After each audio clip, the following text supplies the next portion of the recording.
बीडच्या अंतरवाली सराटीतून सुरू झालेलं मराठा आरक्षणाचा थेट आता मुंबईच्या CST म्हणजे आझाद मैदानात येऊन पोचलाय आणि सध्या आपण पाहिले 2 दिवस झालेत मनोज जरांगे पाटील ते आंदोलनात जे आहेत ते मराठ्यांना आरक्षण मिळावं म्हणून आंदोलन करतायत। माझ्याबरोबर काही आंदोलक आहेत जे थेट महाराष्ट्राच्या कानाकोपऱ्यातून आलेत। सर्वप्रथम मी सगळ्यांना विचारतोय, तुम्ही इथे आलात आता कसं?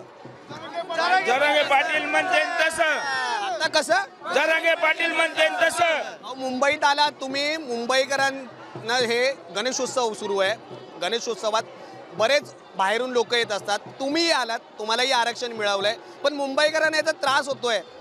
ज्याचं जळतं त्यालाच कळतं।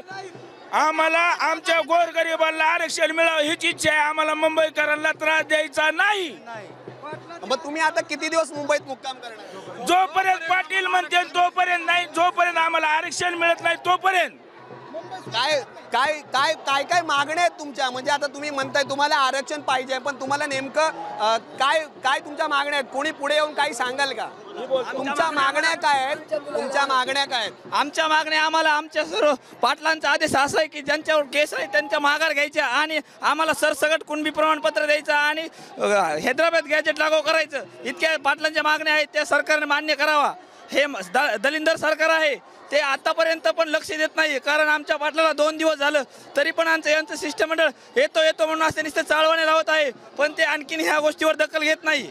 हे सरकार जाणून बुजून काय करतंय की आम्हाला पाणी देत नाही, अन्न देत नाही आणि इथले हॉटेल ते सगळे बंद केलेत आणि मराठा बांधवांना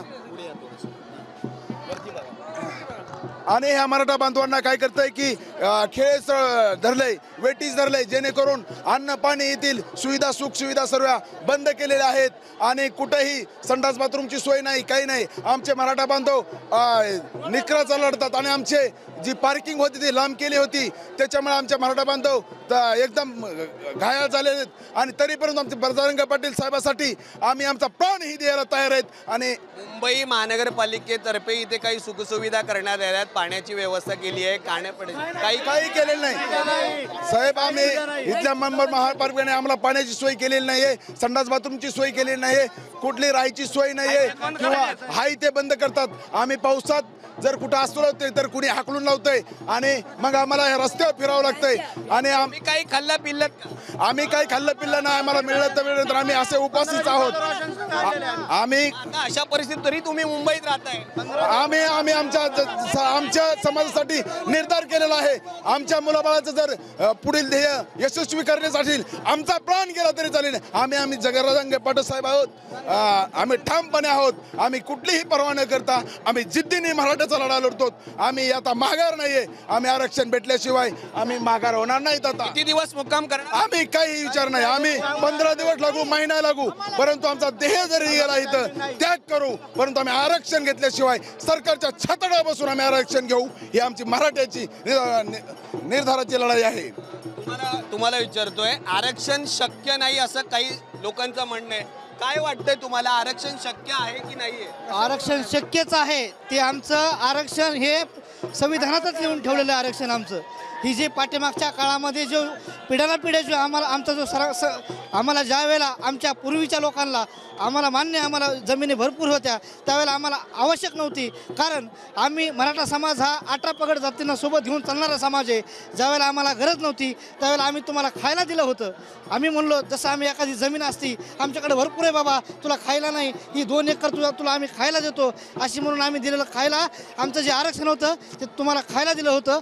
आणि आता तेच आज समाजावर आम्ही स्वतःची जमीन आम्हाला जगू शकत नाही। आमच्यामध्ये सुद्धा जमिनीच्या वाटा झालेत आणि जमिनीचे तुकडे झाल्यामुळं आमचंच पोट भरणं आम्हाला शक्य होत नाही।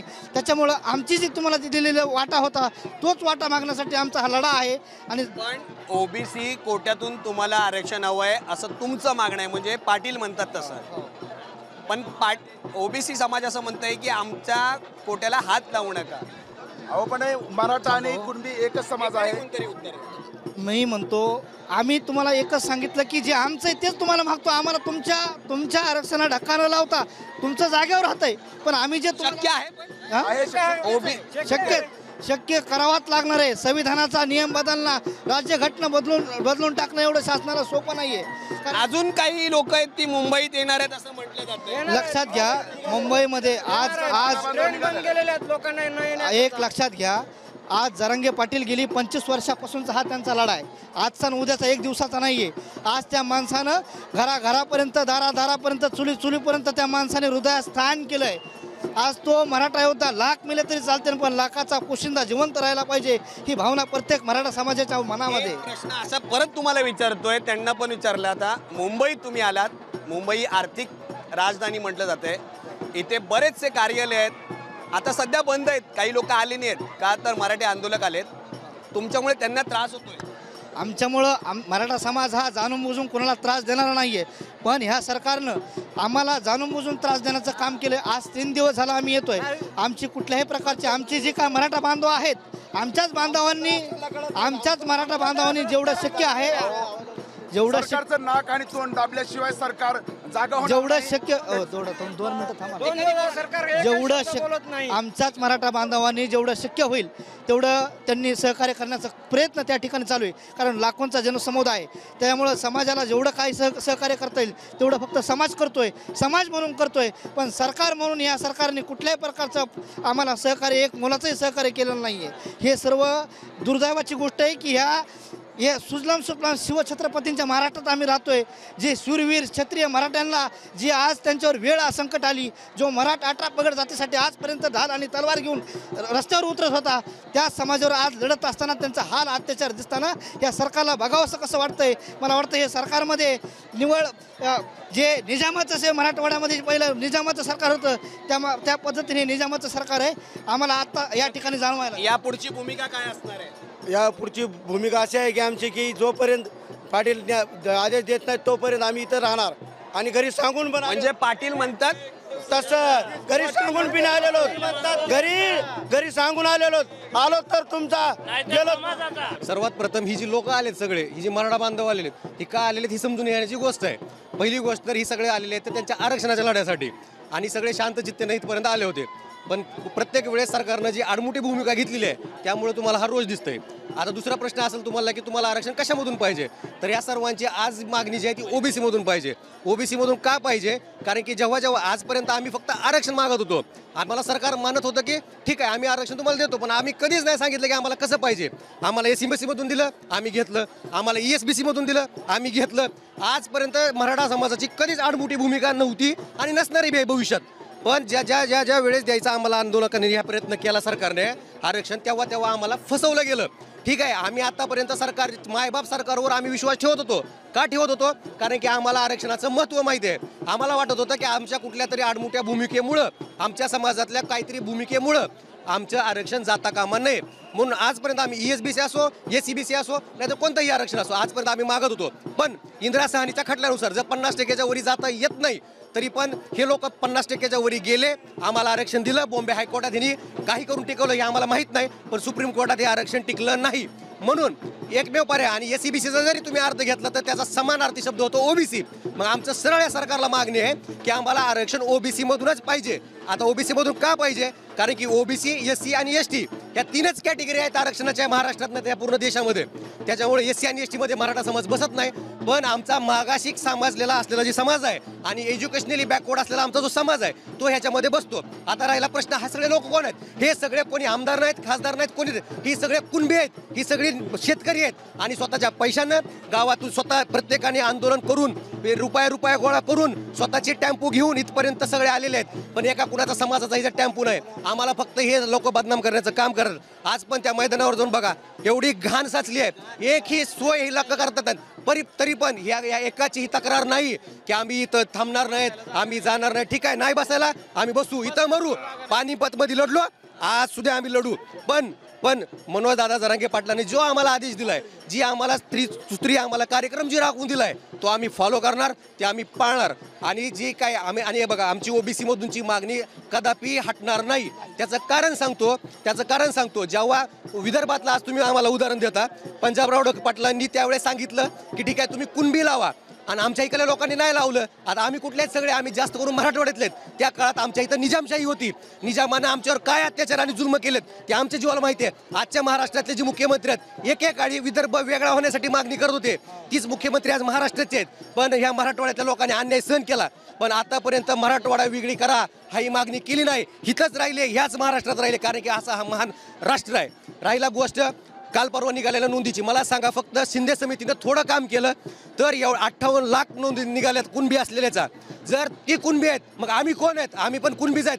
आणि जर आमचे दाखले नसतील, आमच्यावर निजामांनी एवढे अत्याचार केले आहेत, त्या अत्याचाराच्या कारणांमुळं आमचे कुठले सुद्धा रेकॉर्ड नाहीत. आमचे जुने काळातले रेकॉर्ड निघत नाहीत. आता माझा पण जो जेलमध्ये होता म्हणे निजामाच्या काळामध्ये, पण त्याचं कुठली नोंद नाही, तर माहितीच नाही ना. फक्त आमच्या आजोबाला माहिती आहे की जेलमध्ये होता, पण त्याची कुठली दप्तरी नोंद नाही. मग जर दप्तरी नोंद नाही तर आम्ही प्रूफ कसं करायचं? पण आज 58 लाख नोंदीमध्ये मराठवाड्यामध्ये सगळ्यात जास्त नोंदी निघाल्यात. जर मला सांगा, जर माझी आत्या कुणबी असू शकते तर आम्ही कोण आहेत? मग आम्ही पण कुणबी असू शकतो ना.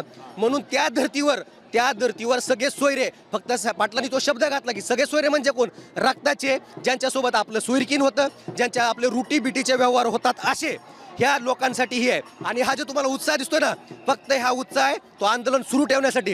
ह्या सरकारला जर वाटत असेल की हे आंदोलन काही करण्यास संपल, हे आंदोलन गेला 30 वर्षाचा लढा आहे. अण्णासाहेब पाटील असतील, अण्णासाहेब जावळे पाटील असतील आणि अण्णासाहेब शिंदे असतील, यांचं इथं बलिदान दिलेलं आहे.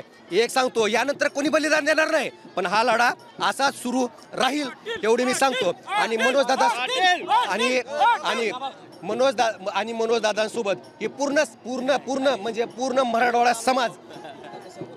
मराठा समाज असो, नाहीतर पूर्ण 18 बलुतेदार आणि 12 बलुतेदार सगळे पाटलांसोबत आहेत. आम्हाला आरक्षण ओबीसी मधून, म्हणून एकच आरक्षण, ओबीसी आरक्षण. आणि सर्वात सगळ्यात शेवटचा मुद्दा जो काय ना माहिती आहे का, हे सतत आम्हाला सांगतात की हे सतत आम्हाला डिवसत आहेत की तुम्हाला ओबीसी मधूनच का पाहिजे, ओबीसी मधूनच का पाहिजे. मग तुम्ही सांगा आम्हाला कसं पाहिजे? आता नीट लक्ष घ्या, जे लोक आम्हाला म्हणतात की ओबीसी मधून नको दुसरं घ्या, खरे तर ते मराठा आरक्षण नाही तर ते आमच्या आरक्षणाच्याच विरुद्धचे आहेत.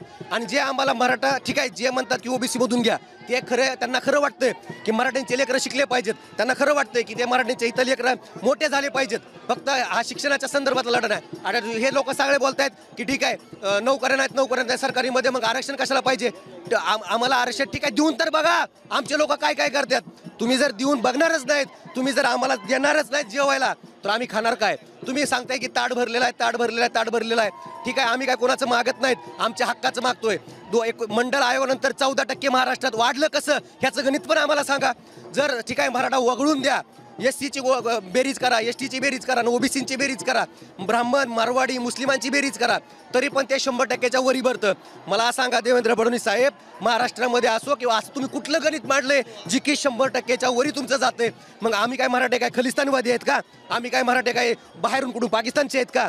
आम्ही मराठे इथलेच आहेत. ही मुंबई आमची होती, आमची आहे, आमची राहणार आहे. ही जी लोक आहेत ना, आजपर्यंत मुंबईला कधी बघायला आले नव्हते साहेब, ही मुंबई पहिल्यांदा बघायला आलेत. आणि का आले नव्हते माहिती आहे? कारण की आजपर्यंत शिक्षण घेतलेलं नाही. आमचं पूर्ण मराठा समाज फक्त जातीनं जरी नावाला मराठा असला तरी तो आमचा सामाजिक मागासलेला आहे. आम्ही एज्युकेशनली सुद्धा मागासलेले आहेत. तुम्ही जे आर्थिक सतत म्हणत असता ते आर्थिक मागासलेला मराठा समाज आहे. फक्त इथले आमदार खासदार ते फक्त श्रीमंत आहेत, जे की स्वतःच्या व्यवसायातून वगैरे ते श्रीमंत झालेले आहेत. तसं प्रत्येक समाजामध्ये श्रीमंत लोक असतात.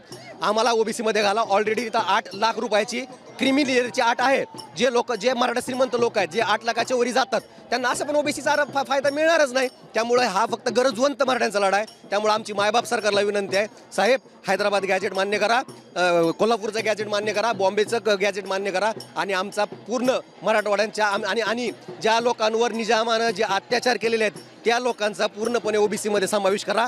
आणि हा कायमचा आरक्षणाचा जो तिढा आहे महाराष्ट्रातला तो सुटवा, ही तुमच्या चरणी आम्ही प्रार्थना करतो. एक मराठा, आणि सर्वात महत्वाचं तसं पाटील मनोज दादा आमचे मराठा समाजाचे संघर्ष होते. मनोज दादा म्हणतील तसंच. जोपर्यंत मनोज दादा म्हणत नाहीत उठ तोपर्यंत आम्ही उठणार नाहीत, जोपर्यंत म्हणत नाहीत बस तोपर्यंत आम्ही बसणार नाहीत. मुंबई सुटणार नाही.